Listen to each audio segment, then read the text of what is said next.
Hi, my name is Kate from Vevox, and today I'm going to show you how to personalize your Vevox polling in PowerPoint using the PowerPoint Designer alongside our Vevox add-in. So you can see that I'm currently on a blank presentation in PowerPoint logged in to Vevox with my session already open.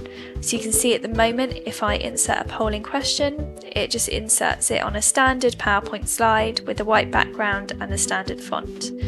However, if I want to change this, I can just go onto the design tab at the top here and I can choose which design I like. And then once I've selected a design, you will notice that it updates all of my current slides and it changes the background, the font and the colours to match the design. That also then applies to additional questions that I add.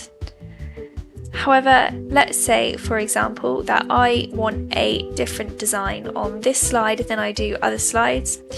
What you would do is you would just find the design that you would like and you right click it and you just apply to selected slides.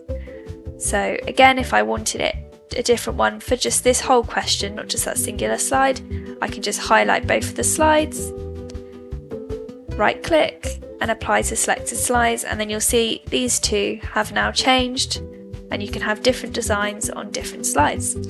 So that is how you can easily and quickly personalize your Vevox polling slides using PowerPoint Designer. Thank you for watching, and please don't forget to subscribe to our YouTube channel for more helpful hints and tips. Thank you.